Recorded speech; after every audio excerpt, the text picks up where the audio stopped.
label. Language is not a neutral description of our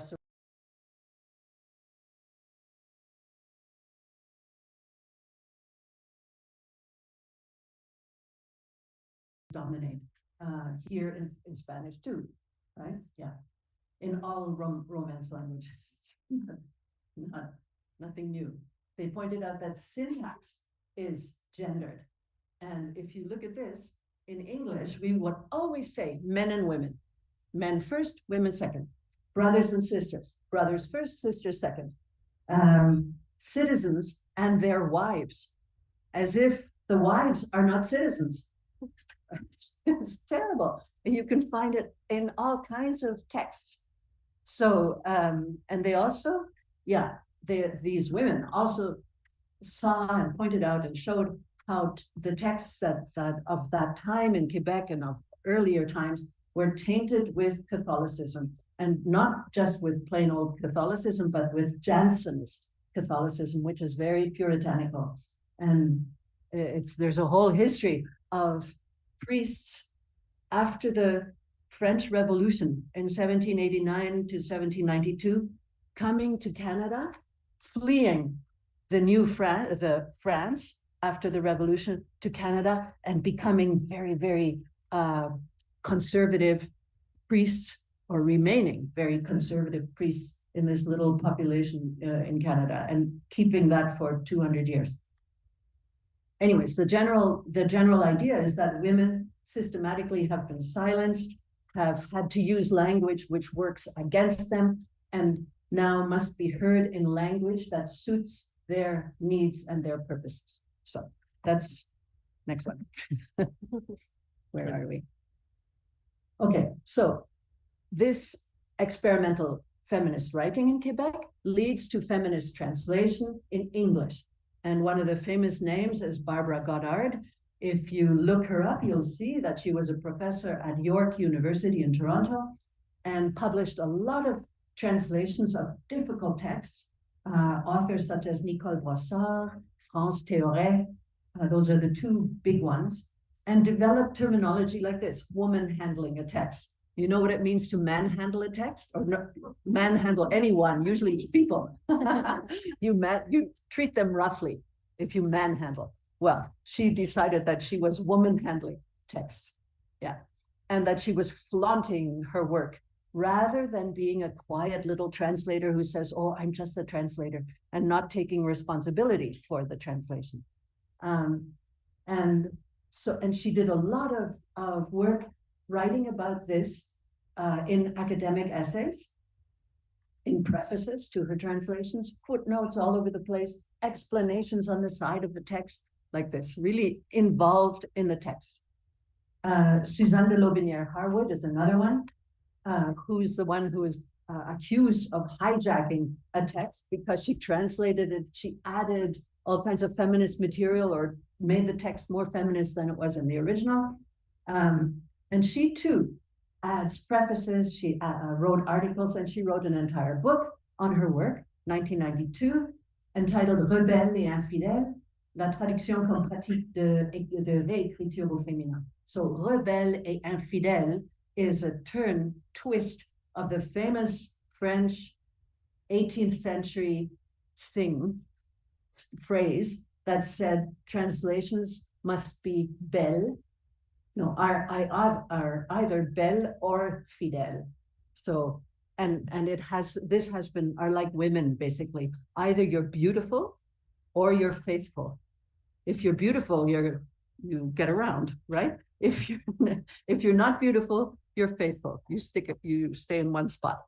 So she turns it around and says rebelle et infidèle. So rebellious and unfaithful, both. Yeah.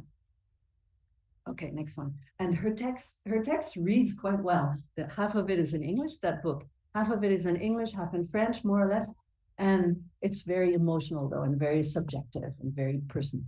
Yeah, not very academic. Yeah. So when, especially Barbara Goddard, Sherry Simon, they got together and they organized conferences, and they decided that feminist translation is what we're doing here. And translators who are feminist translators get involved in the text. They put footnotes, they put explanations, they put themselves into the text.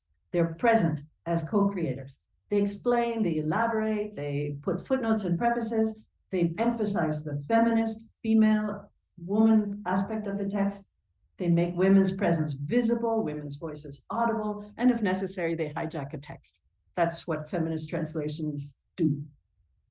Then being 1990. So translation is a political act, and a translator woman handles the text. 1989, yeah.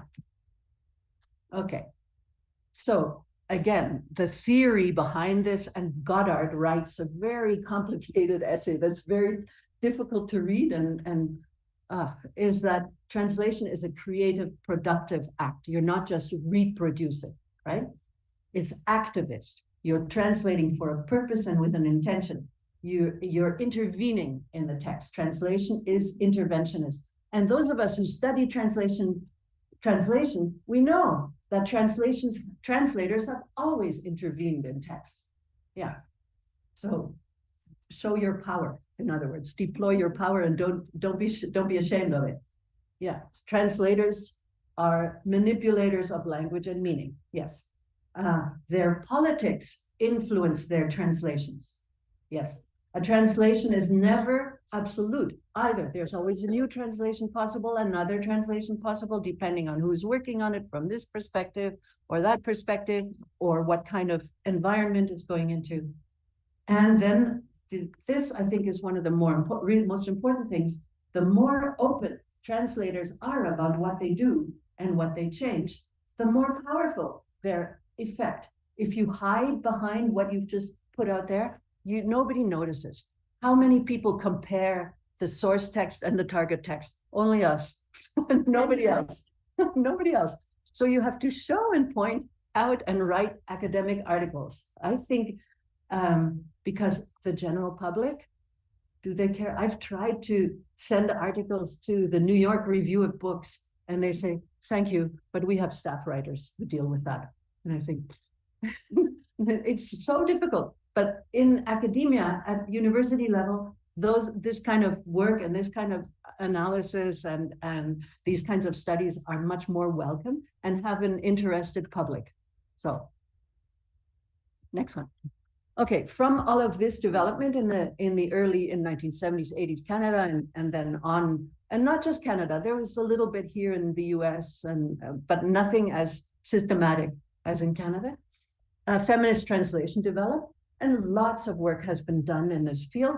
I'm just going to summarize really quickly studies of women writers and the translations done of their work from Tudor England, so ancient 400, 500 years ago, to Virginia Woolf, translations of her work, Simone de Beauvoir, and so on, and Jeanette Winterson. How many know the term Jeanette Winterson? A queer writer?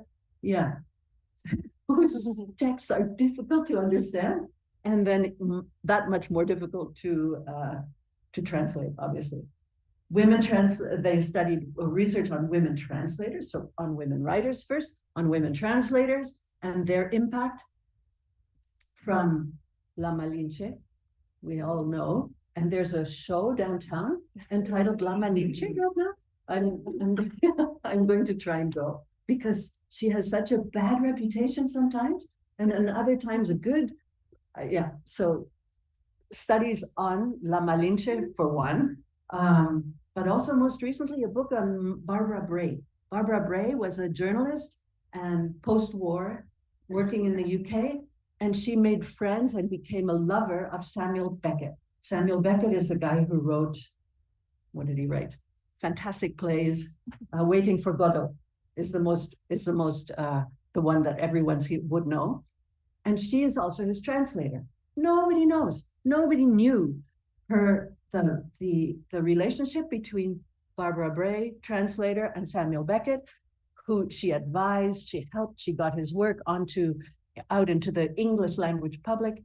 And this book has just come out, 2024, by Pascal Sardin at University of Bordeaux in France. So, but there's more and more of this kind of work being done on women translators and the the influence that they wield. Then, of course, translation of women characters. How is a strong female translated in the work of Faulkner, for instance, by our friend Borges. Borges doesn't like strong women, apparently, and changes the strong woman character into a weak one, so that the male character, who's actually a weakling in the story that Faulkner wrote, becomes the strong one. Very interesting translator intervention, but by Borges, and then we don't talk about it. And then what about, oh yeah, translations of key texts, important texts that underlie our culture. The Bible, for one, the Christian culture, Western culture, the Quran. Right now, the Quran is being retranslated and reread. Also, the hadiths, the commentaries on the Quran, and interpretations of the Quran that were produced by scholars, all men. And the famous example, but I'm not going to spend a lot of time on it because I get all confused. It's about the surah that has to do with how to beat your wife, or how to handle your wife. Some people say, no, the verb isn't to beat. The verb is to send away, or to, it's been translated in many different ways, and yeah, complicated. Greek mythology also is being retranslated, reunderstood. Pandora is a famous example. Pandora, who either is seen as a very strong, productive female figure with a big armful of fruit and flowers like this, or the one who opens a box and that she wasn't supposed to open and lets all the bad things of the world come out of the box, including different languages, or including. So she's a bad one. She's the one who created, in that story, she's the one who caused translations to have to happen. So retranslations, like I said, are really interesting. How does someone read a text differently now than than that text would have been read and published 100 years ago or 50 years ago even? And again, I talked about this example in the seminar on Monday, but it's so good. In Genesis 2, we have a creation story where we get the story of Hava, life, and there's Adam, the question of Adam or the Adam. So in feminist translation, one very, very good book, published 1992, and the translator is Mary Phil Korsak. She points out, and she has a nice long text at the end of her translation, at the end of the Genesis translation, explaining all the things that she discovered and why she translated the way she did. What she finds is that Adam, with a capital A, is in fact the Adam, like the floor, the ceiling, the table, a common noun, not a man with a capital A, Adam. Adam, the Adam, is in fact made from the Adama.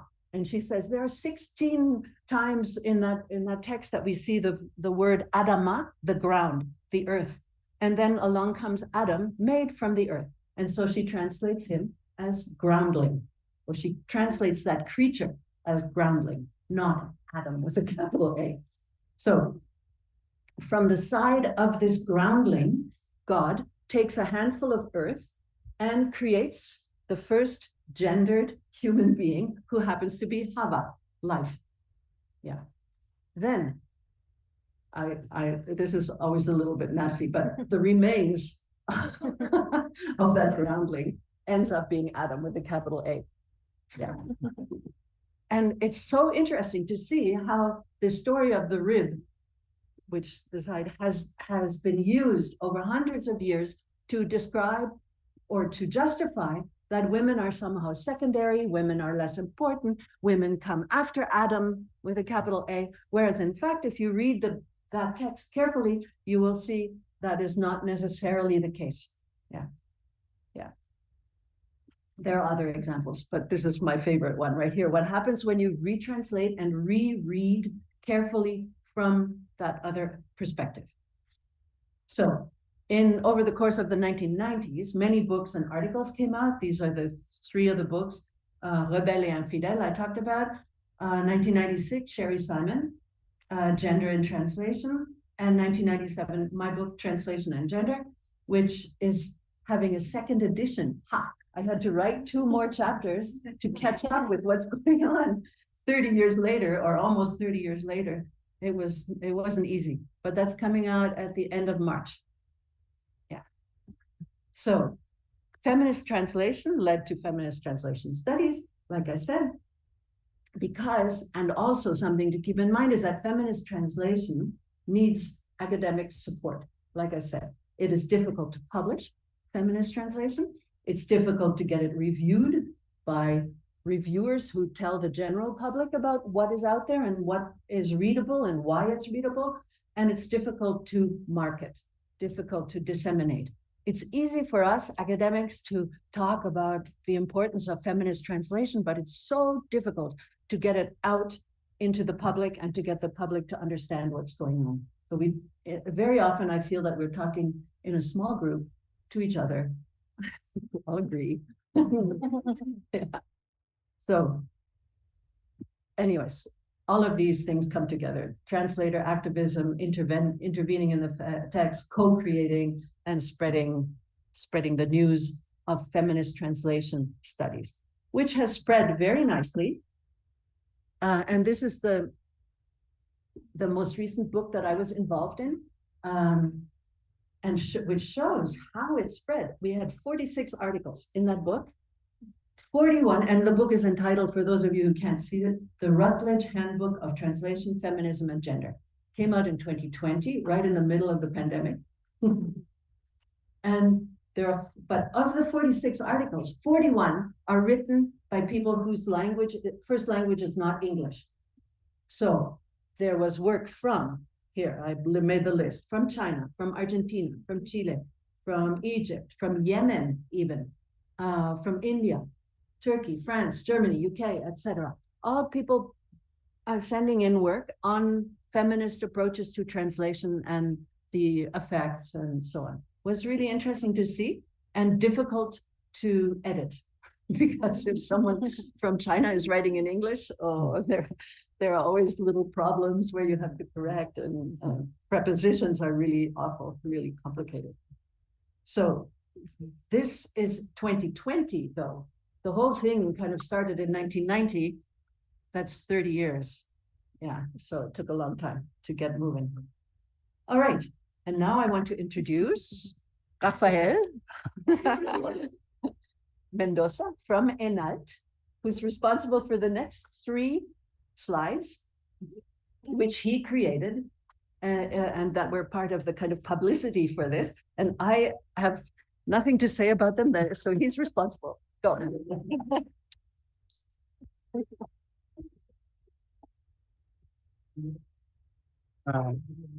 Thank you really much. I'm a little bit nervous, but I will try my best. I will speak Spanish because these are examples of translation to Spanish. Ok, pues sí, me presento, soy de la licenciatura en traducción. Hice estos carteles un poquito para gamificar esta conferencia, para darle más difusión. Y bueno, básicamente recogí distintos ejemplos de traducciones que se pueden clasificar en 2. Unas que son las que tienen una estrategia de traducción con un sesgo de género, y otras que son errores de traducción. Solo son 3 diapositivas, no creo tardar mucho. Pero bueno, empezamos. ¿Quién de aquí conoce la canción de Lo de Shakira? Okay. Oh, we wanted to play it and they can't. Copyright. ¿Quién de aquí la ha escuchado en inglés? Su versión She-Wolf. Ok, si no es popular. Bueno, y como saben, esta canción salió en 2009. Es el segundo álbum bilingüe de Shakira, y es importante mencionar que ella aprendió inglés justo para expandirse en un mercado anglófono. Entonces, pues bueno, ok. Empezamos con la segunda estrofa de la canción en español, que dice: ¿Quién no ha querido una diosa licántropa en el ardor de una noche? ¿Se la saben? Romántica. Ok. Bueno, aquí ya se está usando una metáfora que compara al yo lírico con una deidad. pues creo que no es necesario explicar que esto lo hace para engrandecerla, para enaltecerla. Además no recurre a decir mujer loba, como hombre lobo, mujer loba, no, sino que se remite a licántropo, que es una palabra griega que tiene mucha tradición y vamos a decir que usa un lenguaje pues más refinado. Ahora, después de esa estrofa, en esa misma estrofa dice, mis aullidos son el llamado, yo quiero un lobo. Exacto, muy bien. Eh, Aquí podemos fijarnos en la agencia de los verbos y también cómo se va dibujando el yo lírico y el tú intratextual. Para quienes no lo sepan, el yo lírico básicamente es la persona que está narrando, pero en poesía o en canciones. El tú intratextual es un interlocutor que está en silencio, básicamente a quien le podemos dedicar la canción. Ahora, nuestro yo lírico, en la versión en español, se asemeja a una diosa. Ella da la señal para que empiecen las cosas, o sea, sus aullidos son el llamado, y también ella es la que busca a un lobo, en este caso a un hombre, domesticado. También podemos empezar a percibir que domesticado va a empezar a tener distintas cargas, tanto semánticas como pragmáticas, depende si es para una mujer o para un hombre, pero no voy a ahondar mucho en eso. Y ahora, en la versión en inglés, la primera estrofa dice, a domesticated girl, that's all you ask for me. Ok, aquí cambia la agencia. Aquí es evidente que cambia la agencia, también cambia, se utiliza en vez de una metáfora un símil. Y aquí el interlocutor mudo, ese que no figura mucho en la versión en español, es la que quiere una chica domesticada. Y podríamos decir, ok, en esa misma estrofa, Shakira advierte que meterse con ella no es un juego, ¿no? Darling, it is no joke, this is lycanthropy. Pero más adelante, antes del coro, se empiezan a decir frases como I've been devoting myself to you, Monday to Monday and Friday to Friday. O sea, te he sido devota de semana a semana. Y ahí también podríamos como hablar de un poquito de ambigüedad, ¿no? Porque podemos decir que es como un juego, que es más como algo de roles, ¿no? Pero pues ya se empieza a cuestionar la dinámica que se establece, algo que no está presente en la versión en español. Además, después remata diciendo, nuestro yo lírico, bueno, se dice, I'm starting to feel just a little abused, like a coffee machine in an office. Ok, pasamos de una metáfora, que es una diosa licántropa, es una figura enaltecida, es una figura grande, a un símil, metáfora, que se siente como una cafetera en una oficina, que está siendo nada más utilizada. Y bueno, yo sé que la traducción de canciones son muy difíciles para cualquier profesional en la traducción, porque se tiene que contemplar el ritmo, la rima, también el mensaje, forma y fondo. Y también quiero aclarar que no estoy criticando a Shakira, solo que sí considero importante resaltar que a través de la traducción, una canción que te habla de una mujer que sabe lo que quiere, que tiene tacones de aguja magnética que dejan a toda una manada frenética, y que utiliza figuras retóricas que la exaltan y le dan agencia a través de sus verbos, pues pueden cambiar una figura quizá más sumisa o que está a la expectativa de la atención de la pareja. Además de que en la versión en español no nos queda duda que la pareja es patética, ¿no? No creo que alguien quiera identificarse con ella. Y bueno, algo interesante es que a partir de la segunda parte de la canción ya se retoma el mismo camino que la versión en español y se empiezan a asemejar más los versos también. To locate a single man, I got on me a special radar. Llevo conmigo un radar espacial para localizar solteros. Y versos así se empiezan a retomar y ya se asemejan más a la versión en español. Y ya recuperamos ese yo lírico que está más enaltecido, que está más, ya no utiliza esta metáfora como hacia un objeto, sino ya recuperamos esta voz más empoderada de nuestro yo lírico. Ese es un ejemplo, siguen dos, no me tardo más. Esta, bueno, pues también, ¿quién ha visto Mean Girls o Chicas Pesadas? Ok. ¿La han visto en español? Ok. ¿La han visto también en inglés? Ok, bueno. Bueno, creo que la mayoría ha visto esto y básicamente sabemos que esta película salió en 2004, que es del género también medio polémico desde una conceptualización feminista, pero pues es el chick flick, que es como enfocadas, muy entre comillas, a un pues público más femenino, pero pues dejemos eso, ¿no? Es problemático también. Sin embargo, el punto de este ejemplo es que en la plática cuando se filtra el libro del mal, que es un libro donde hablan mal de la gente, la maestra Norbury se sienta a platicar con ellas e intentar que dejen sus diferencias de lado. Y entonces, en la versión en inglés, nos dice este mensaje. You all have to start calling each other's it makes you, okay, for guys to call you. Y bueno, justo se señala aquí que los hombres se creen con el derecho de insultarlas a las mujeres a partir de, pues, de este discurso. Pero aquí en la traducción se comete un contrasentido. Un contrasentido se puede definir que es cuando el texto meta dice algo contrario o alejado a lo que dice el texto original. Porque directamente dice, ya basta de llamarse entre ustedes de esta forma, son los hombres quienes deben llamarlas. O sea, ya le da agencia a los hombres, ya les está diciendo a las mujeres como de ustedes no deben hacerlo porque ese es el rol de los hombres. Y está haciendo como contradiciendo todo lo que dice la película. Y nuevamente, yo sé que también la traducción audiovisual tiene muchas complicaciones, sobre todo en el doblaje, porque tiene que tener la lip sync y tiene que tener la suspensión de la you want me to switch in English? I can try.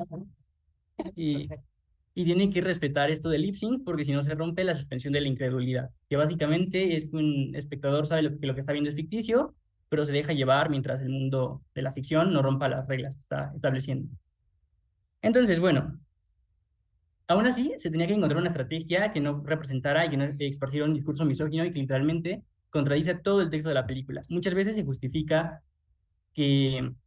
ciertas decisiones de traducción con, ay, es que estoy siendo fiel al texto y no hay ideas políticas externas, pero pues en el mismo texto te está planteando una perspectiva que no empodera a los hombres a decirles así a las mujeres, ¿no? Que está haciendo una crítica respecto a eso. Entonces, pues sí era necesaria una estrategia de traducción. No sé si si se dio a partir de una malcomprensión del texto o no sé qué pasó, pero pues era necesario que eso se cambiara y estaría súper bien un redoblaje de esa parte. Y ya este último es sobre la Odisea, y yo no soy muy erudito en esa área, pero sí quiero mencionar que este es un ejemplo del mundo anglófono y que se da porque en 2017 Emily Wilson es la primera mujer en traducir la Odisea. Y ahí empieza pues a cambiar ciertas palabras, que por ejemplo, con algunos términos se pueden decir como criada o sirvienta, pero realmente en el texto es más apegado a la palabra esclava, porque refleja la falta total de autonomía de esas mujeres. Por ejemplo, también de repente escribe desde una perspectiva más femenina, como el reencuentro de Penélope y Odiseo, en el que llega a ser como un poquito de ambigüedad para que Penélope se vea como la náufraga y Odiseo como la tierra.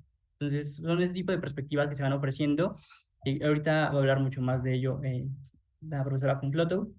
Pero básicamente es esto. Y esto es algo muy importante. También en los textos se suelen agregar insultos despectivos referentes a la sexualidad de unas pretendientes, sirvientas, que en el texto origen no están.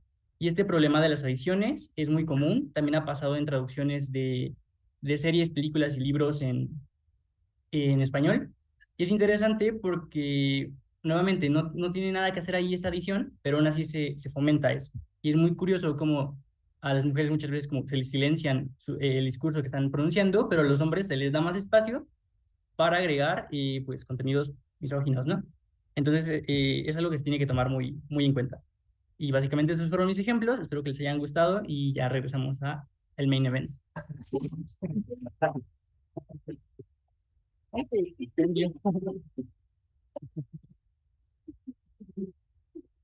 Muchas gracias. Sí, muy bien, muy bien. Sí, one more little detail on this Odyssey. Where are we? Mm-hmm. If you go back on the translation of the Odyssey, it's so important that these women are referred to as slaves at the end of the text when Odysseus comes home and he ends up killing all of them because they have been consorting with the suitors who've been harassing Penelope. Because other translations, all former translations, describe them as women of the household, use the term women of the household, handmaidens, maids sometimes.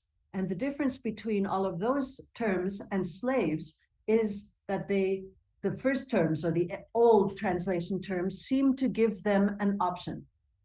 They can choose to hang out with the suitors, or the slaves have to hang out with the suitors. And then the killing at the end of it as well, they're all killed by Odysseus, says something about the treatment of others at a hierarchical level, right? That is very complicated and made more obvious when the people who are being massacred are slaves. Yeah. So it's a really interesting and quite important change in the text, in the translation. So let's go on. There. So 1990, 2020, we ended up in this big book of the handbook, but between about 2000 and 2015, there was a big dip in translation studies, in feminist translation studies, in a lot of feminist work in English academia. Why? Because of the rise of gender identity discussions, gender identity politics, which made or talked about feminism as being old-fashioned, binary, women, men, rigid, out of date. What was more interesting and more applicable for that time was this idea that gender is on a huge arc in a way. Men, the heterosexual ends here, but a lot of options and possibilities in between. Often with regard to performative gender, if you read Judith Butler, discursive aspects of gender in the language, genders as optional, diversely optional. I published or recently found a whole list of gender descriptions, gender terminology from an American university that is created for incoming students, saying here's a possibility of all the gender descriptions you may, or gender identifications that you may encounter. So get smart. 25 or 30 different ways to describe gender. So all of that, of course, is very interesting at academic level, and also caused a lot of change, where feminism on the whole very often was described or considered white, middle class, Anglophonic primarily, and therefore we leave it aside. So there was a long time, 15 years more or less. So with queer arriving and this anti-binary identity politics, it originated, I think, and I argue, with a woman called Teresa de Lauretis. Teresa de Lauretis is Italian, working in the US, herself lesbian, and was very interested in bringing lesbian politics in line or integrate them into gay politics. Gay politics are very successful at this moment in the US, and there's a lot of development around cultural aspects of gay politics. Lesbian, kind of left out, not considered. And so she said, I propose we use the word queer to bring both parts together and have more power that way. In a public publication, 1990, which worked, but which also queer soon changed and became any other as in capital O. Soon, all kinds of other aspects of queer developed, and there's really interesting work on this, even in a kind of cartoonish book that gives you images and describes what suddenly it was no longer possible to do research on women. The category of women became completely blurry, diverse, nobody knew. Recently even, someone was asked, a woman wanting to go into the Supreme Court of the US was asked what is your definition of woman? And she said, I'm not a biologist. What? Anyway, the very idea of queer was, or is, to avoid definitions, avoid categorizations. So no category of women could exist in research. Only in Canada, and you hear it all the time, people referred to as women. And in fact, references to the pregnant person who, when the baby arrives, will do chest feeding, not breastfeeding, chest feeding. So it's very odd. How do you translate chest feeding into Spanish? Yeah. So from the late 1990s on, this this moved into translation from translation studies, late 1990s. And again, it had to do with making gay and queer groups or aspects of a text visible, having advocacy and activism for those people in the population and in the community and in the text, to recognize also specific linguistic and cultural aspects which may be hidden if a translator who isn't aware of them translates and loses this. And then also obviously an interventionist approach to translation, and I'll give you an example in a moment, breaking that image of the faithful, quiet, gray translator. Yeah. So introduction of gay men into translation studies came with Keith Harvey. Excellent work on language, the problem of camp language, little bits of terminology that will tell someone else in the room when you use it that you are gay.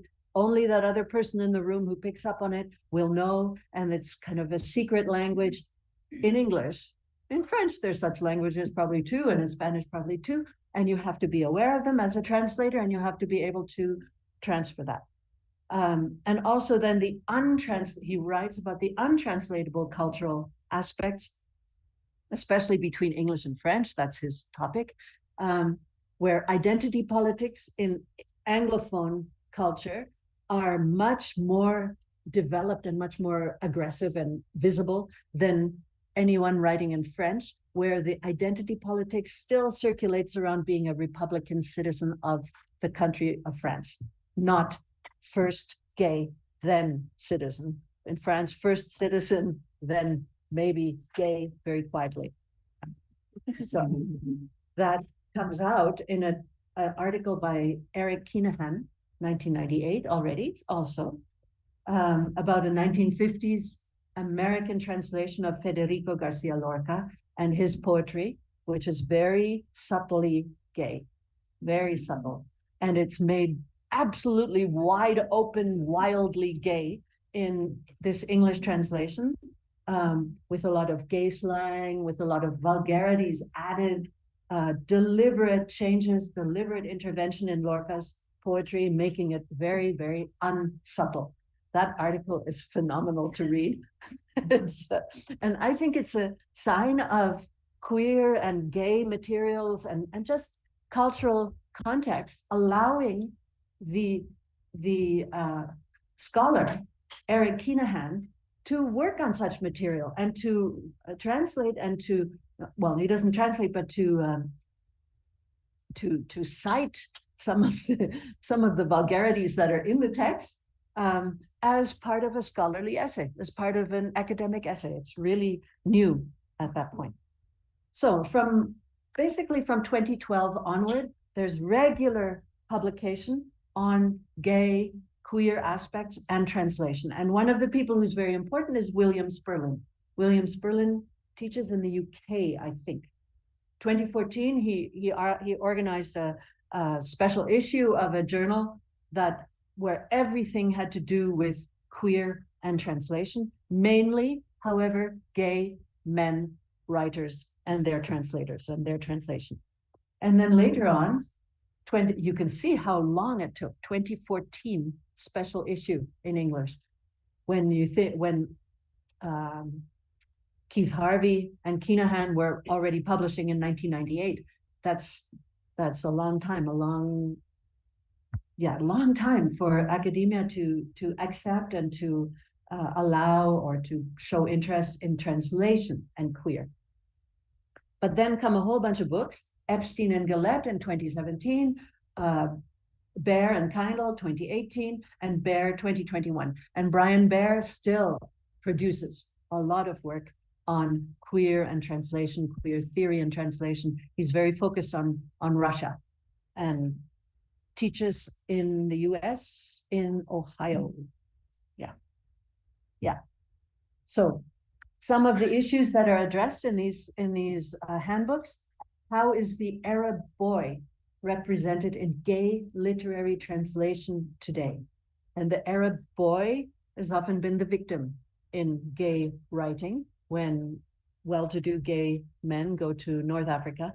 But how does that change in gay literary translation today? To what extent, this is an important question, the next one, to what extent do Anglo-American gay politics affect translations from into other cultures and from other cultures? There's this overarching idea that Anglo-American influence is so powerful that other gay cultures are drowned out, that other gay cultures have to become almost Anglo-American to recognize themselves, and that will affect the translation. Then what does queer mean and become in Chinese translation? In Taiwan, is there a difference between Chinese and Taiwan translation? I have a PhD student right now working on that question. Yeah, he's Chinese. I can only help a little bit. Yeah. And then Brian Baer looks at this journal called Queer in Russian, where the word queer, like the word gender, has been just transliterated. They don't use queer, they say queer. And like in many, many other languages, gender has become gender in German and in the East European languages, al-gender in Egypt, and so on. And so all kinds of interesting studies have come out of this translating queer. And again, like I said, academic articles are important. Start writing. It's really, otherwise we don't know about these things. They examine the male writers like André Gide. André Gide, again, someone who was very subtly gay, Lorca, and examine the translations of those texts. They bring to light, this is an interesting one, Duke Konstantin Romanov, late 19th century, a relative of the Russian czars, wrote all kinds of gay material that hasn't been translated, hasn't become available. Now it is available. And here's, this is Tulyenev, is one of our PhD students, Russian, who has been working on this all the time. Yeah. So there's and a lot of the academic articles talk about how translatable queer material is and where you have to be careful and where you have to pay attention. One of the issues that I thought was interesting is this Alison Bechtel. I don't know how many of you recognize her. She does cartoons about lesbian life in small town America. There's one article in one of these texts by Epstein and Gillette, I think, that says, try to translate Alison Bechtel into German. No. The small town German life is so different from small town America and when you have to fit all of the language and the references into small little bubbles on the page because they're cartoons, forget it, doesn't work. But it not only for the space, but also just for the context. Very difficult, or not at all. There's another article, very good, by someone called Bassi, Serena Bassi. She's excellent on this topic about queer life stories on YouTube in Italian. So apparently there's a YouTube channel that in English where queer people are invited to talk about their successful lives with relationships and experiences and so on. And it's very much promoting queerness and queer experience. And they tried to introduce that to Italian and have Italian people come speaking. Oh, suddenly it doesn't work. There's a completely different cultural context that doesn't allow it, or that makes very big changes. And then the final example that I have is Butler. Butler wrote an article in 2019 where she is very sad about the fact that her gender theory ideas do not translate well and are not accepted in France. She's particularly focused on France, but we know, and I know from other texts, that they're not accepted in Eastern Europe, where what was formerly the East Bloc. It's very difficult to get them through in North Africa and Morocco and Egypt and so on. And she admits finally that her work has to suffer the humilities of translation. Oh, when I saw that, I couldn't believe it. The humilities of translation. You'd think it would be the aggrandizement of translation. If you translate it and make it available so people can understand it, it's not a humiliation. Anyway, it's all kinds of topics that are available for academic interest. And yeah, and the same questions come up, like I said, is queer an Anglo-American term that is forced upon other people and other cultures and other contexts and doesn't translate? Is queer an Anglo-American export like Coca-Cola? in that anthology by Epstein and Gillette, that's what it says in the introduction. An Anglo-American export like Coca-Cola, pushed by Anglo-American academia and economic power. And how do other languages deal with queer? And finally, is translation a way to queer a text? That becomes very theoretical. Williams-Berlin. Does translation queer a text? And he tries to argue that translation queers a text, changes a text, makes a text different. I don't know how far that goes, but it's a nice application of queer, theoretic. Okay, onwards to part 3. This is quite recent, transnational feminist translation. I got a little bit tired of having to keep my mouth shut. And so in 2011, I published a book called, I think it's the next slide. No, not another one. Right there, that one, Translating Women. And in the introduction, I put, it's time to talk about women again. So 2011, where since 11 years, it's been not a topic. And it brought together, this book brought together a whole bunch of interesting stuff. An article on British women who are finally allowed in the 19th century to translate texts in biology, because up till then they had been deemed sexual, and women are not allowed to translate sexual texts, science texts, all kinds of stuff. Something on a Japanese pillow book that is 1,000 years old, and the translators, a very specific translator had put in his preface a long description of what the author looked like 1,000 years ago, and so on and lots of stuff. So this book, and someone at a conference in Córdoba, I don't know if you were there, Guillermo, but he said, oh, this is very interesting, but it's so Eurocentric, this book. So I thought, I will not be Eurocentric. Here's the next one that I put together with my friend Farzaneh Farazad, and she teaches at the university called Alameda Tabatabai in Tehran. So the anti-Eurocentric professor. And we pulled together as many articles as we could from everywhere but USA, UK, or Canada. So, and it was difficult because there wasn't a lot. Finally, it was published in 2017, but the project started in 2014 or so. And it took a long time to find articles, to contact people, to get them to write articles. But in the end, there's work from Mexico, Claudia Lucotti, she's here in the English department, I believe, or humanities. Yeah, and I will meet with her tomorrow.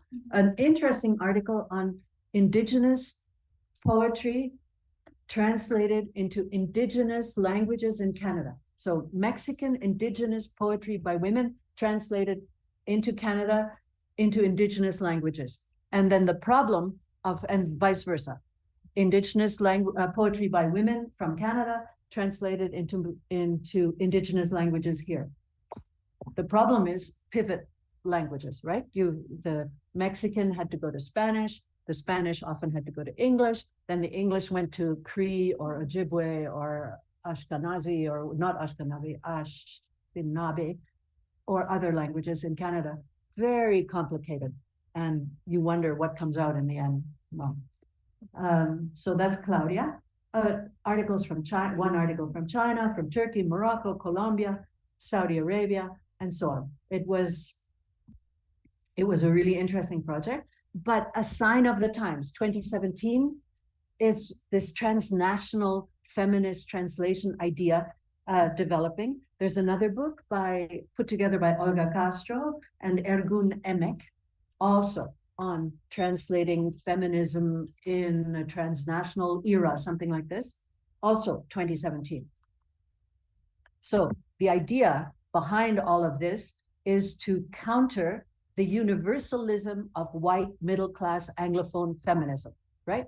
The idea that white middle-class Anglophone feminist ideas apply across the world and are therefore universal, right? So we need to translate from other languages, other places in order to pay attention to local forms rather than covering them over in white middle-class Anglophone feminism.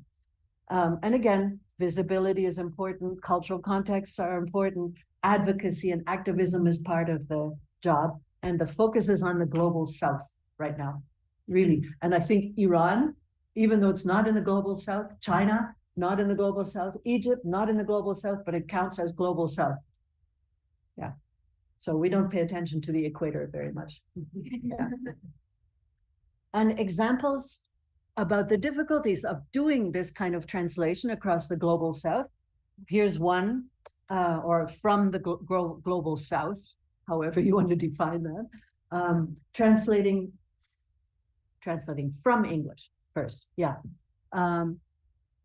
In the 1990s, there was lots of money available for translation of philosophical, political, and sociological academic texts from English into other languages in the East Bloc, in Russia, Bulgaria, Czechoslovakia, East Germany, and so on.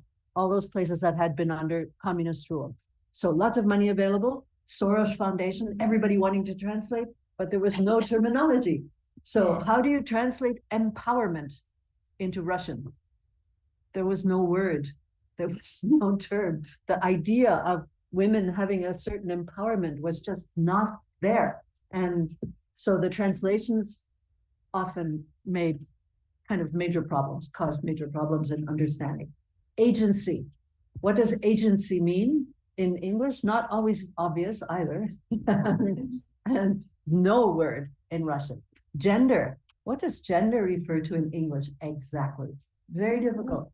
Very difficult. It has all kinds of meanings. There's a really nice text by Joan Scott.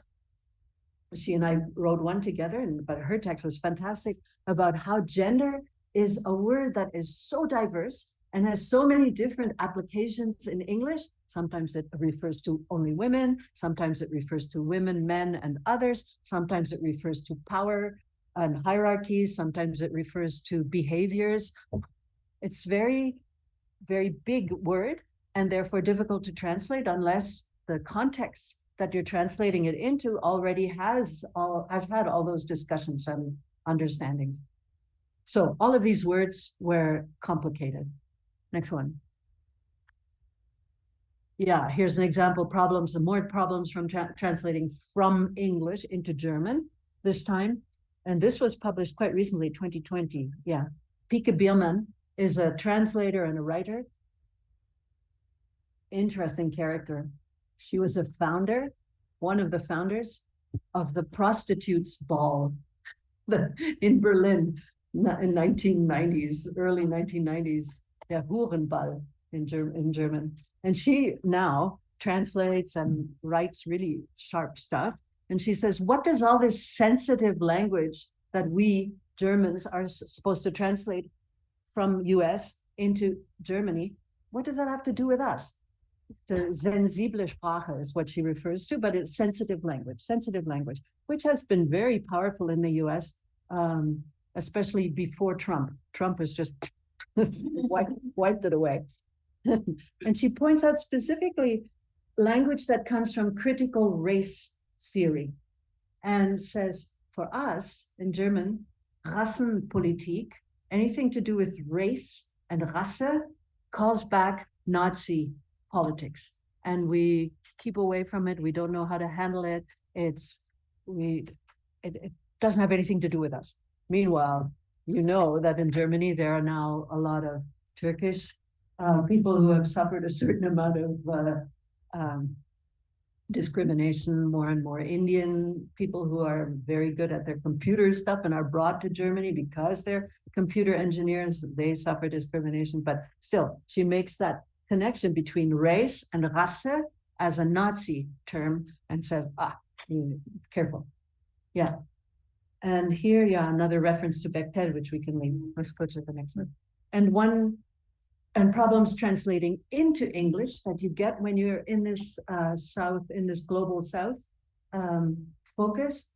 I mentioned it at the seminar on Monday. The South American nana, and this comes from a text that from Chile, who is apparently often an indigenous woman whose children and family live in a village far away from Santiago or from the big center, but she works in a white family that is well-to-do and raises the children, does housekeeping and so on as well, but focuses on the children and grows old with the parents.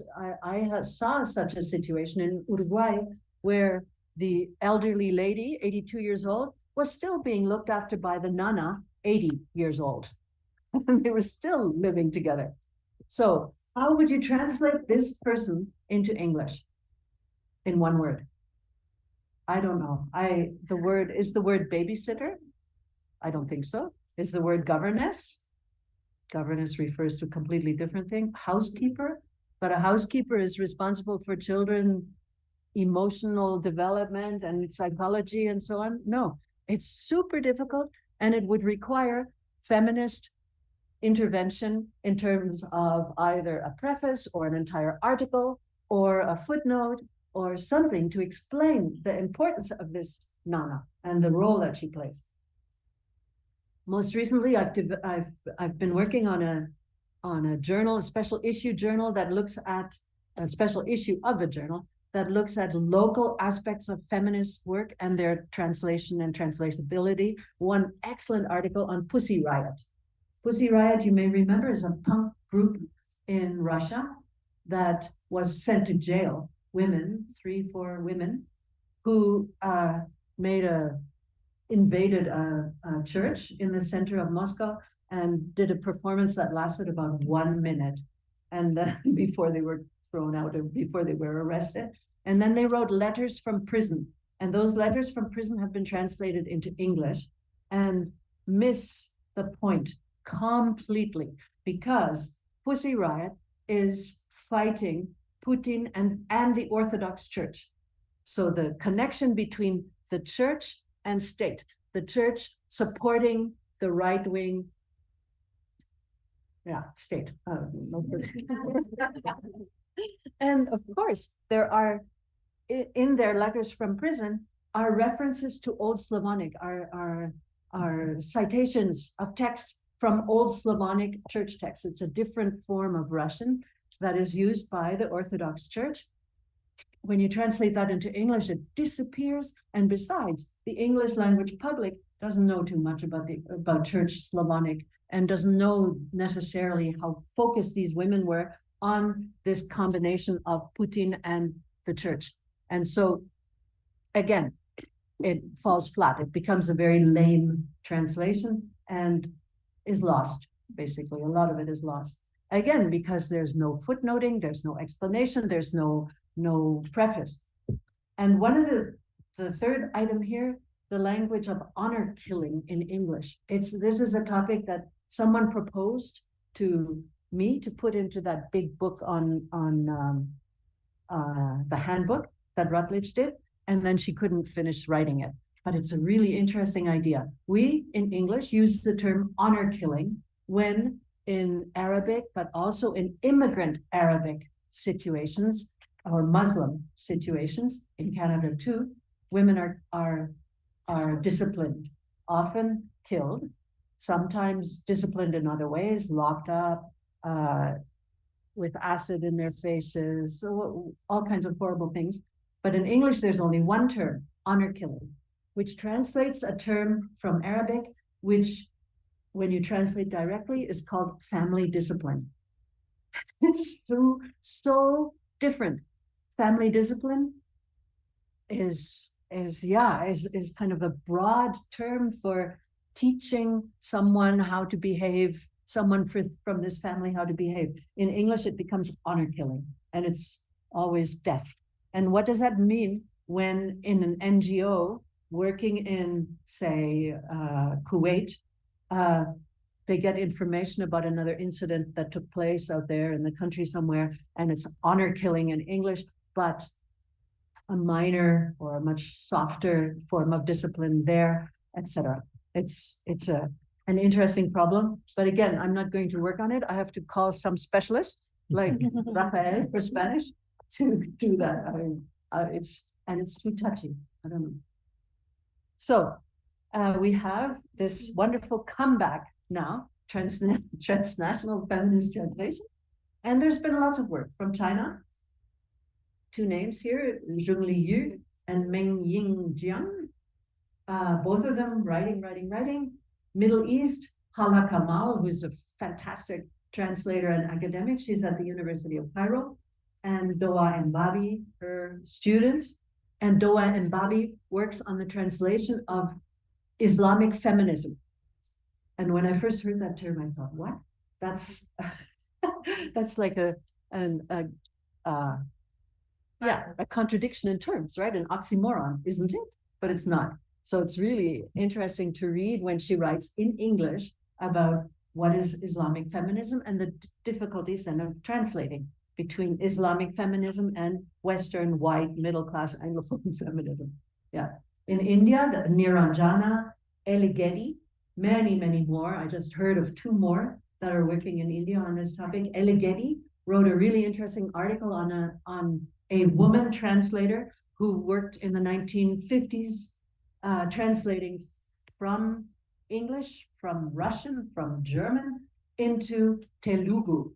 Telugu, one of the not national languages, but local languages, and thereby bringing feminism into this language, which had never heard of it before.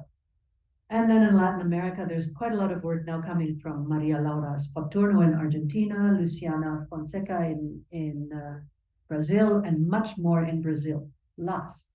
So nice comeback. This is one of the last things I want to talk about. It's such an interesting topic. I don't know if you've come across it. Yes? 4B movement in South Korea. Women are encouraged, who belong to this, are encouraged not to date men, not to marry men, not to have sex with men, not to have children with men. And it's spreading into the US. I saw recently, Canada, I don't know, but what spreads into the US comes to Canada as well. Here's a street scene where this movement is making itself known. And there's a fantastic article on this movement and how it has been translated into Chinese, and not officially, but on social media, in social media ways. And it's really interesting because you see that there are all kinds of interpretations and I don't know what misinterpretations, but other understandings, political understandings. So there are two Chinese translations. The article is published by this woman, I think, Cheng, 2023. And this phrase that she refers to and that she studies in terms of how it's translated into China is bidok bi, which means either the unmarried help the unmarried on one social media platform, or do not help married women on the other social media platform. And it shows how translation can be just so diverse depending on what your politics are, and it doesn't change. Even if it's feminist translation, it can be still very, very different. Yeah. So let's go on. Yeah, this is the journal. This journal, Feminist Translation Studies, was founded about 3 years ago or so. And this is the special issue that I'm working on right now, local feminisms and transnational translation. And we have accumulated already 4 or 5 articles. There are supposed to be another 5 or 6 coming, and it will be published in spring 2026. So yeah, in 3-4 months. And then the final thing, and this is very new for me at least, decolonial feminism and translation. Decolonialism has been around for a while, talking about bringing in people who grew up under colonialism and understanding who they are, what their issues are, what the context is, what the culture is, all those things, to produce and translating work by women from those environments, from those once colonialized environments, in order to produce knowledge about the female aspects of those worlds and address some of the lasting evils of colonization. Again, work from the global south. And I want to just talk briefly about this book. This came out in Toronto, 2023, and is the publisher is a very small organization called Trace. The editor is a woman from Sri Lanka, or from Tamil Nadu, from India, from southern India and Sri Lanka. Lots of Sri Lankans live in Canada because of the civil war that took place in Sri Lanka, lasted 30 years between the Tamil and the Sinhala population. This book consists of 11 essays about translation, not of translation, but about translation. Translation by women who come from the global south. They translate because they are refugees. They translate because they work between these languages and they live in diaspora. They're not integrated into Canada or into the UK. And so they are very much focused on their lives and their experience of translation as migrants.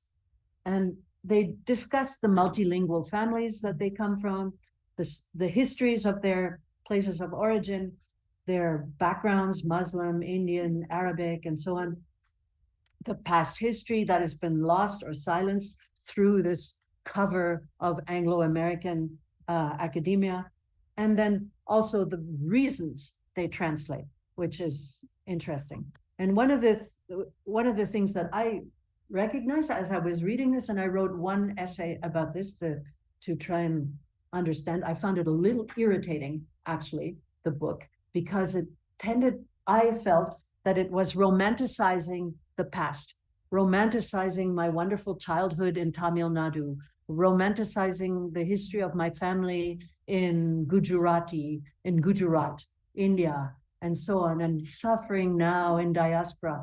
There's a little bit of that, but there's a lot of other interesting stuff. For instance, other ideas about translation, not our form of translation where we try to have one word matching the other one, where we're all worried about being faithful and having fidelity in translation.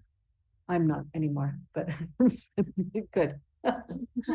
She says, in Tamil texts, any text derived from a primary source is referred to as vaginul, retelling, reversion, that can result in summarizing, expanding, and translating in another language. So developing these explanatory translations.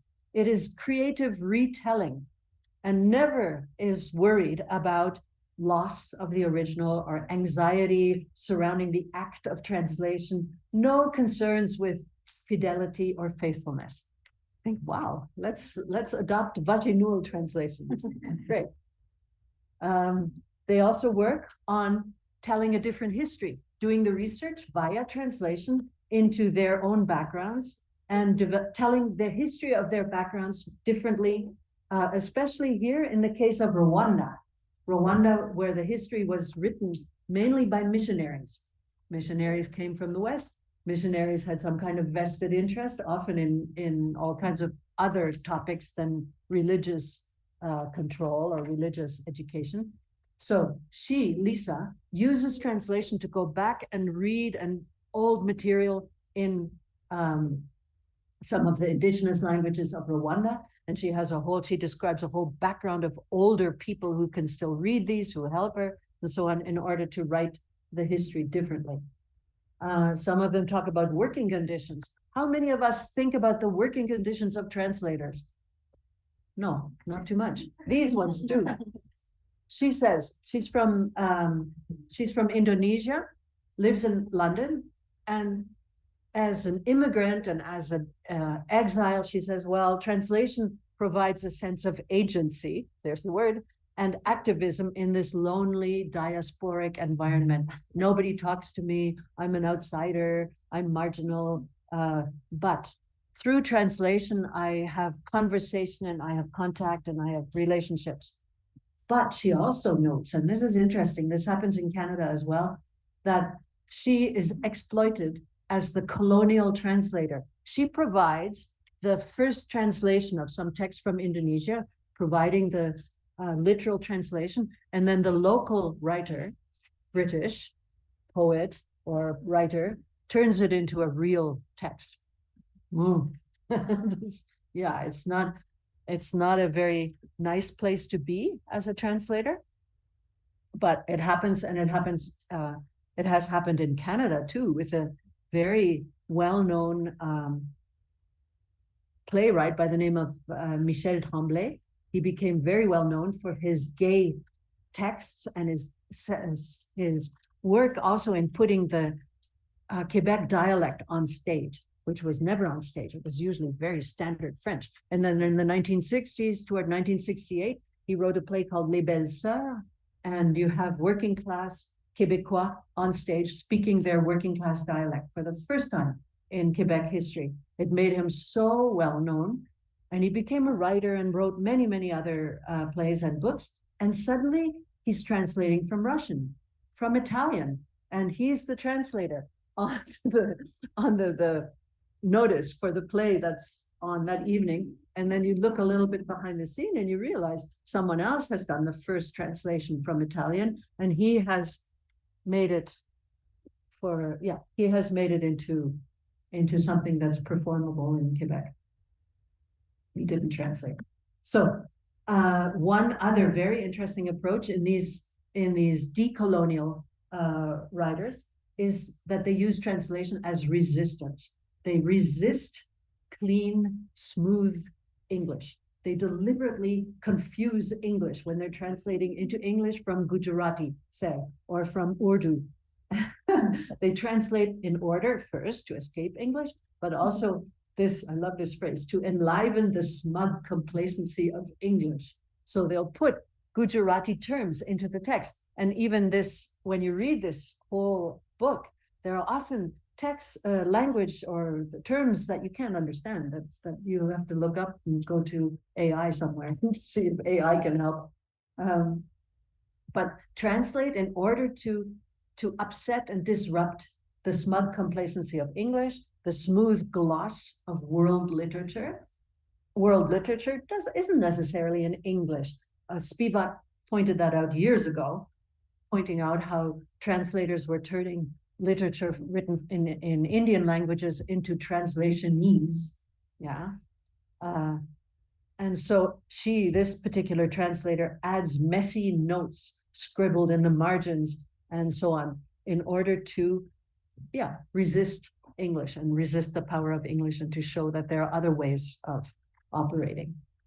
So migrant women translators in exile are, or present themselves in this book as intellectual, educated, professional women, but marginalized and racialized.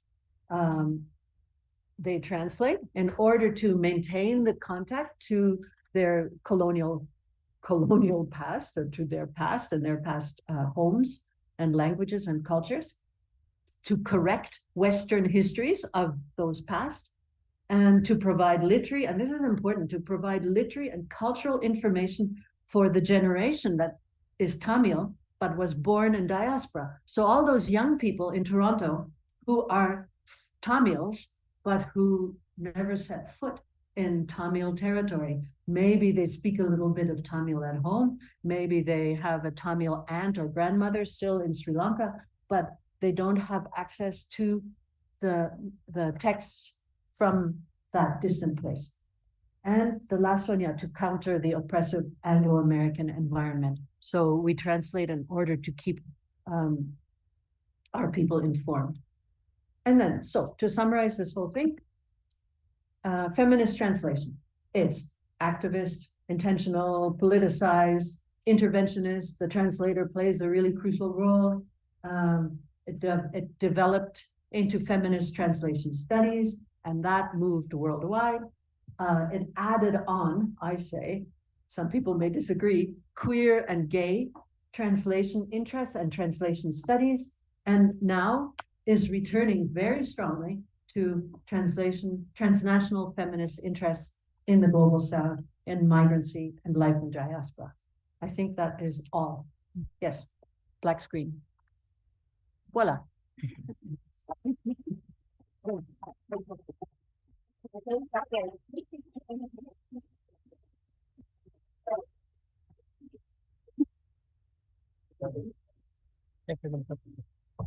Thanks for listening and for not falling asleep.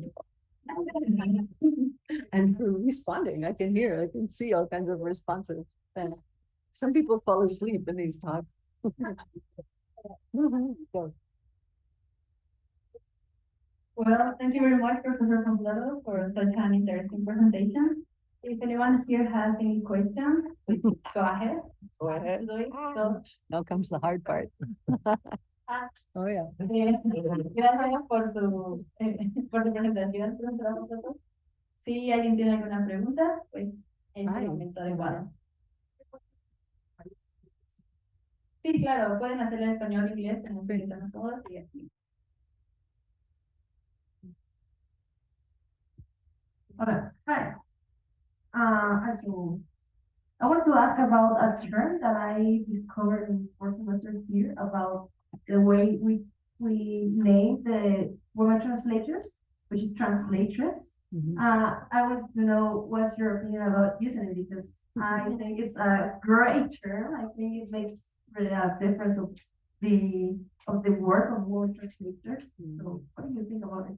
Yeah, it's interesting. It's tricky. You know that in English, famous Hollywood women are called actors, not actress. Because actress, they feel actress, people feel that the word actress has some kind of a negative connotation. So when you have the word translator and you turn it into translatress, you have a similar thing, or possibly a similar thing happening. I don't know. I don't use it. I would say woman translator, or a translator who is a woman. It's difficult, complicated. But that combination, that history of actor and actress, I think is really quite telling. Yeah, the S at the end can be understood negatively. Would it be a way to change that? Yeah, I don't know. Woman translator. That's like doctor. How do you, I translated a book from German a couple of years ago, where it's clear that the poor guy who's suffering from bipolar syndrome is treated by a woman doctor, Ärztin, and he keeps talking about the Ärztin who he meets here and what they look like and how nice they are to him. And each time I had to put woman doctor, woman doctor, woman doctor, and make sure that the pronoun is she. Because in English, we don't have doctoress. Or again, doctoress would sound slightly derogatory. Yeah, it's tricky. Okay, thank you. Yeah, sorry.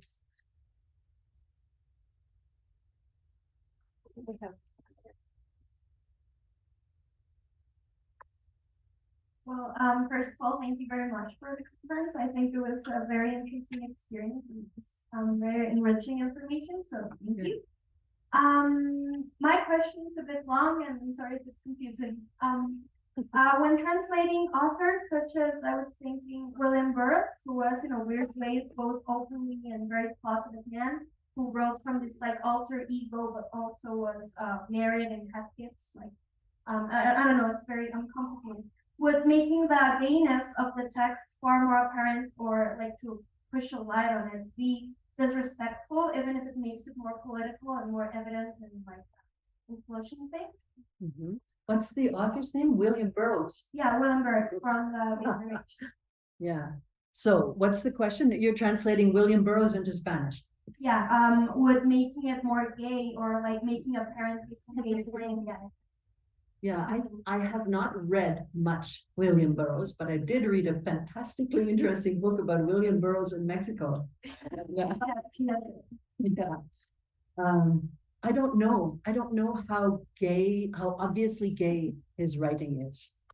Well, he writes from an alter ego called We, and he describes many like gay experiences, sexual and both affective and sexual gay experiences with men who are said to be his, which is not written from his perspective because he was married and had kids. He killed his wife. Yeah, he did. Shot her. In Mexico. Yes. Yeah.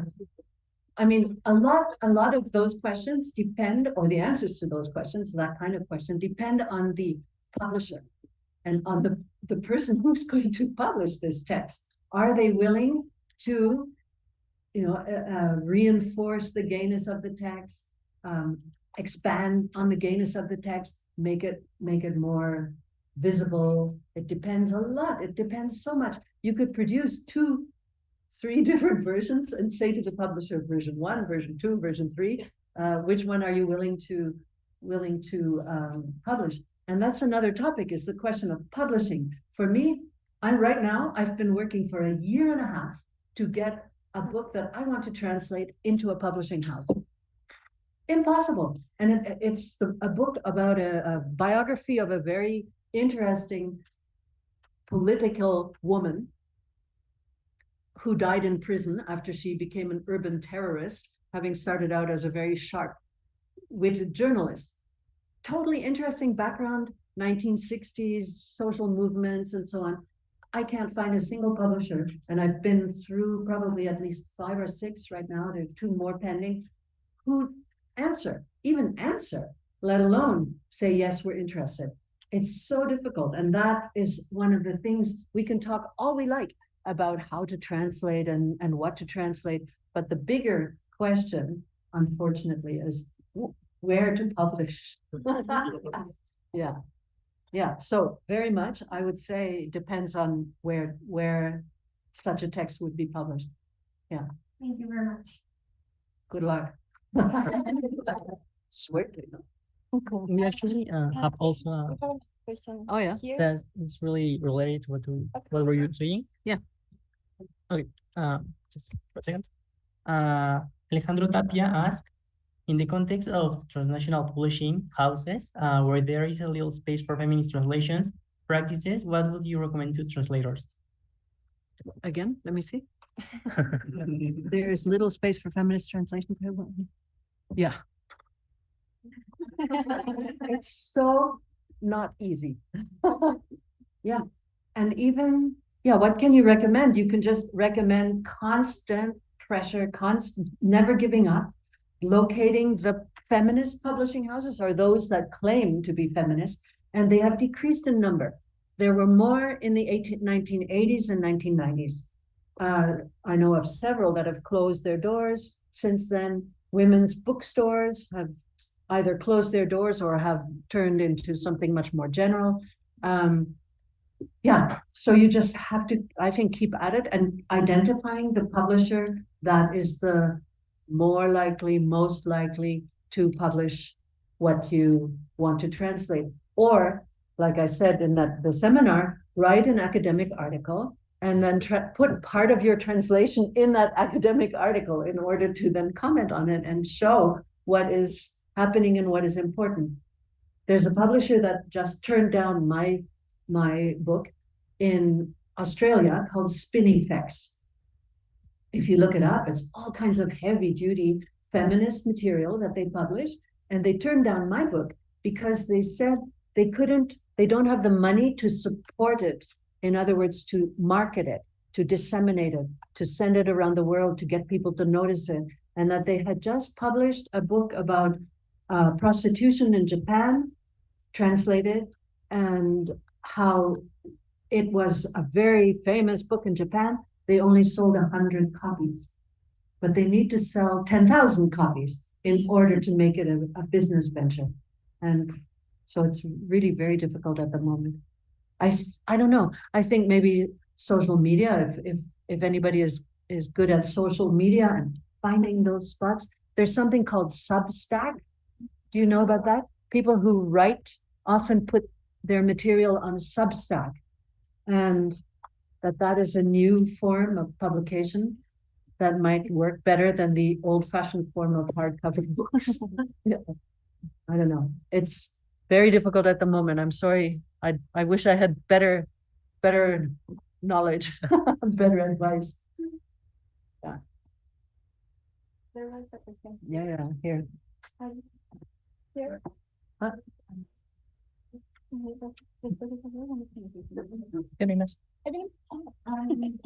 In your essay,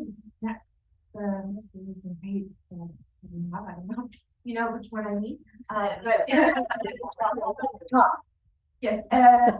you mentioned that the studies aware of her political role as a mediator. Yeah. And I was wondering if the political role of a feminist translator could be to challenge feminist ideas that otherwise reproduce oppressive dynamics, especially as concerning people's middle of the South. Oh, yeah. How can a feminist translator do that? And because I was thinking mainly liberal feminism, which usually produces racist ideas. How can you present yourself as a feminist translator while challenging these feminist ideas? Yeah. Interesting problem. Yeah, that's what's coming out in all of these articles about the local feminism and its translatability as transnational feminism, how complicated it is.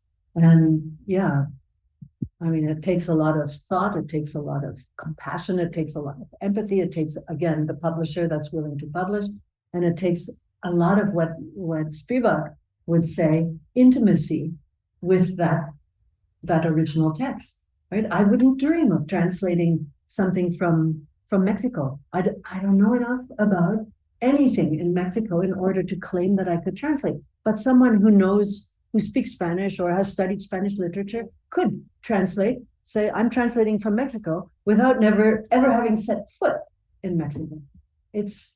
There are so many levels of knowing that, and then willingness to understand.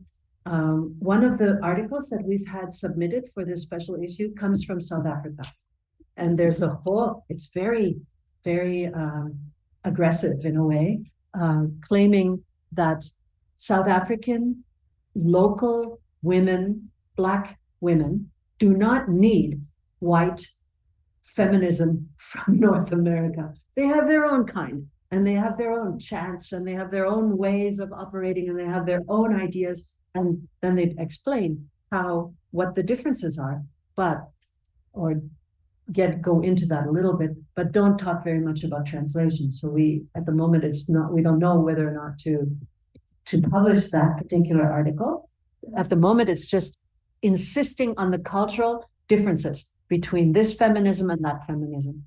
And they seem to be rather huge. Yeah. So it's complicated. I agree. Yeah, like the Chinese example, right? From the Korean text, where you have two Chinese groups understanding one word completely different. Yeah. Any other question? There was somebody back there with it. But there's an article. We can talk afterwards. I wanted to ask what we could do as students to expand or help feminism in literature, in essays, or how we could do things to improve or expand this kind of feminism, queer, and transnational translation. Work on them. You know, talk about them, read about them, do something like here, like Rafael just did.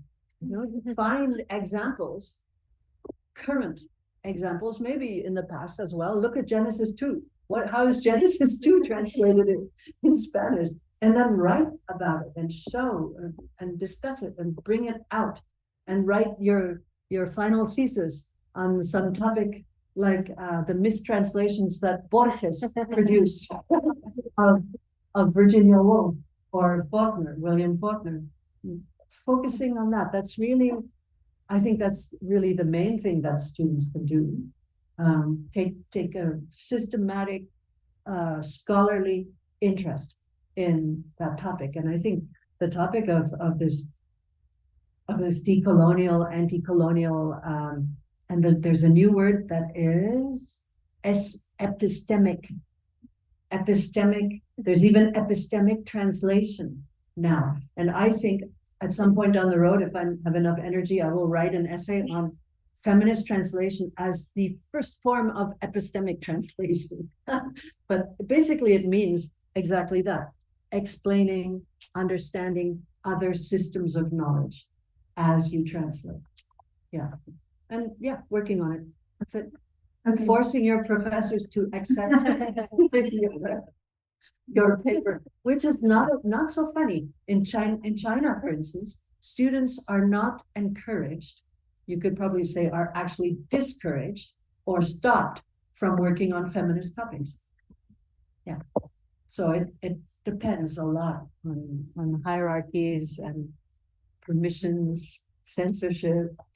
Yeah. Don't let yourself be censored, or formulate your work in such a way that it can't be censored, but it can be understood. That's gonna be hard. Yeah. Yeah, I know. Thank you. Mm-hmm. Is there any other question? Or maybe in the Zoom meeting? Here, somewhere? Okay, we can do that and then.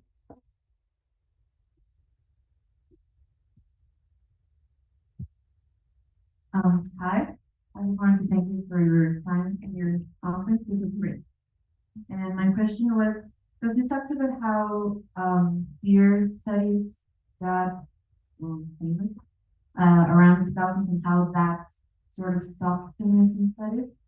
And I was wondering if you believe or if you think that at some point in the future, will there be a moment where all of these different perspectives might become a single, like, unified theoretical field? Because as an individual, you can consider yourself a feminist, you can consider yourself queer, you can consider yourself racialized, and from a global south, and whatever. So, like, there is a lot of plurality within the person. So I was wondering if that plurality which exists and which happens in practice could someday be theoretically represented. Interesting. I don't know. I think in North American, Anglo-American environments, there's such a focus on the individual and on individual identity, individual. In that article by Judith Butler that I talked about, published 2019, she writes a very complicated sentence, which I've quoted in the new book, in the second edition of my book, where she writes about how difficult it is to explain one's gender when one is talking in a different language to one's environment, say, in one's foreign environment. And she uses the term one's and gender in one's different language to one's foreign environment. And I think that idea of Butler's idea of telling the world who I am exactly with a focus on gender is very, very locally North American. And is it in Canada too, where we come from all over the world.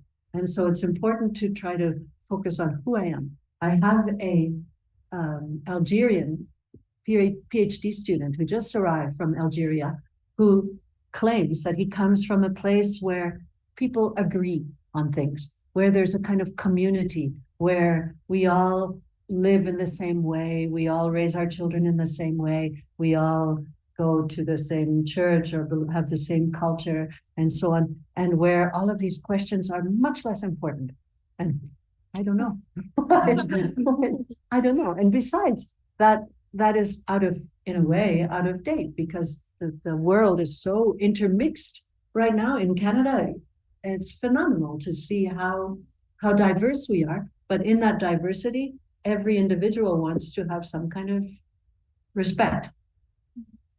And that respect isn't the same that is given to the next individual for there, or the next one over there. And I don't know, I don't see an immediate place of peace and quiet. Don't. Maybe here. In this room right now. Yeah, I don't know. We have the phone. Yes. Wait. Okay, Alicia Esteva asked, what was your opinion of the translation of the entry Feminist Translation Strategies produced by students at this institution using non-binary inclusive language? Again, let me just check. Okay. Of the translation of the entry, Feminist Translation Strategy. This institution using, I don't know. No.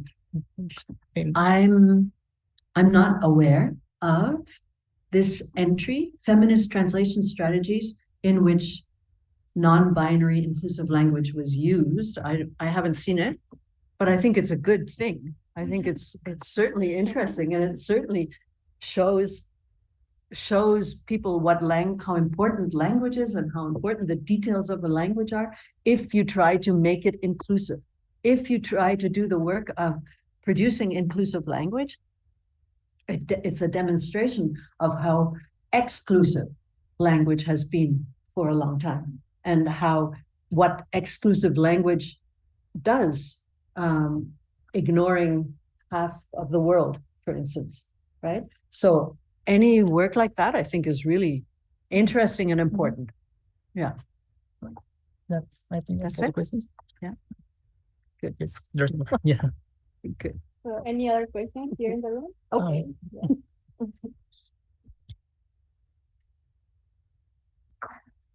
Hola, voy a hacer la pregunta en español como para asegurarme que se entienda. Y quería preguntar si cuando se realiza traducciones con perspectiva de género o feminista, debería priorizar como la cantidad de gente potencial a la que esa traducción podría llegar, o las expectativas radicales que uno quisiera alcanzar con una traducción. Esto teniendo en cuenta la pregunta que hicieron hace rato sobre cómo llegar a masas editoriales que quizá publiquen más traducciones con perspectiva de género, y si uno debería priorizar llegar a más personas o hacer las cosas más radicales para que este tipo de traducciones sean más publicadas en general.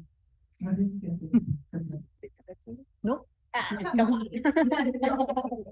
Well, if it's work, yes, it is like Here, on the mic so they can check.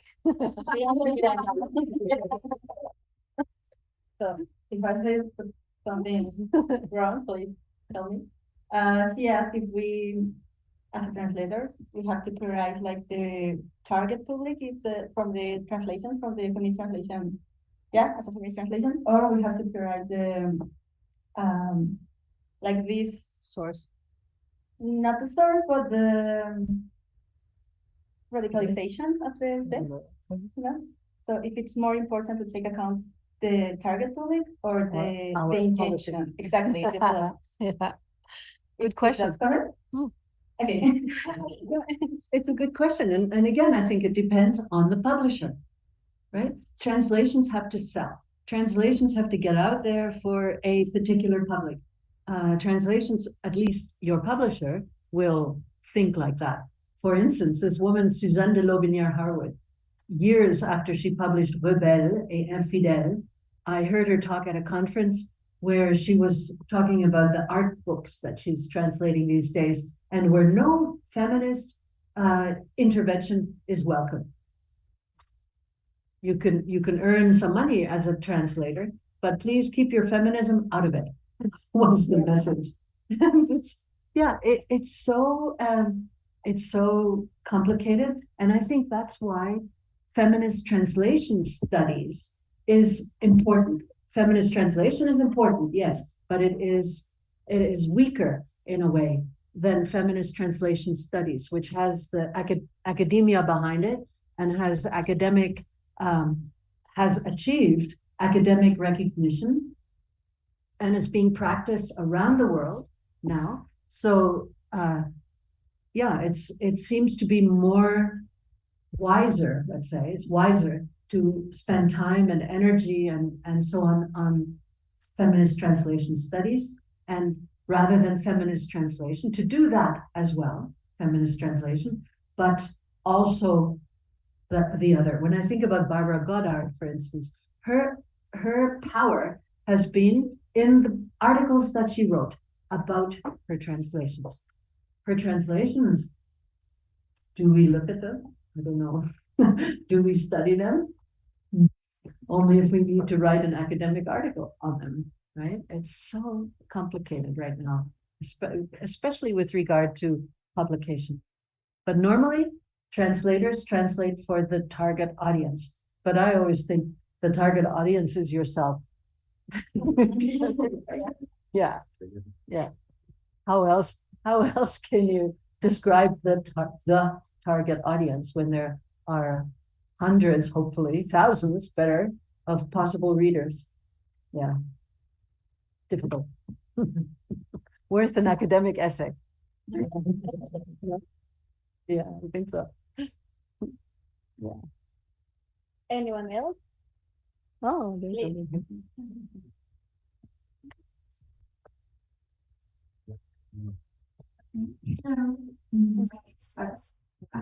Thank you very much for your time. And I am looking forward to your presentation of your book. And I think regarding to that, I would like to ask you about what do you think is the major challenge nowadays in respect translation and feminism? Yes. What should you lean towards? Yes, the challenge. Yeah. I think the important thing is to keep going and to keep pointing out where translations have either deliberately or mistakenly or by stupidity created anti-feminist or misogynist material, like in these examples that Raphael brought, right? There's constant work that needs to be done, because feminism may reach a certain point, but it always slips back again. There's what they call the backlash, right? From stronger forces that want to undermine feminism or don't care about it or whatever. So it means constant work and constant observation of what's going on, constant commentary. Yeah. And I have chosen to do that at academic level, but you can presumably also do it at journalistic level, as a fiction writer, on social media. I mean, I don't know what happens on social media in regard to feminism. I'm not a social media person, but I can imagine there's lots of room for commentary, yeah, and reaction and work. So that's all. I think it needs a constant effort. There was a book published years ago in, I don't know, maybe 1990, 1988, called Backlash. And it was specifically addressing what was the American marketing and commercial response to feminism, which was relatively powerful by the early 1990s in the US, and how that backlash was working to undermine feminism. And that comes again and again and again. And feminism has been around for a long time. Yeah. It keeps having to raise its arm and say, yeah, yeah. When you think there's a writer from 12th century France called Christine de Pizan. She was already a feminist writer. Yeah, 800 years ago, and probably before that too. Yes, there's a really nice example from a Buddhist text called the Therigatha. Well, where Buddhist nuns write about why they become nuns, why they leave everyday world, so they don't have to do the housework, so they don't have to have children. I mean, all kinds of basic feminist ideas, and that is a text that dates from 2,000 years before zero. I was going to say before the birth of Christ, but before zero. Yeah, so it's a constant activity, and I think right now, with regard to what's going on in the United States, it's very necessary. Yeah. Do you know the term ICE Barbie? The Barbies that are in power? The ICE Barbie, the Dodge Barbie. Yeah. There's something very strange going on. Yeah. Yeah. Which is a backlash. This one. No? Yes. We have just time. Yes. We want to thank you, Professor von Flotow, and we also want to thank el Seminario Redes de la Traducción en México, and the organizers, a las organizadoras, la doctora Zulemi Bermúdez, el maestro José Antonio Martínez, y claro, Renata Fortuna, la licenciatura. Muchas gracias.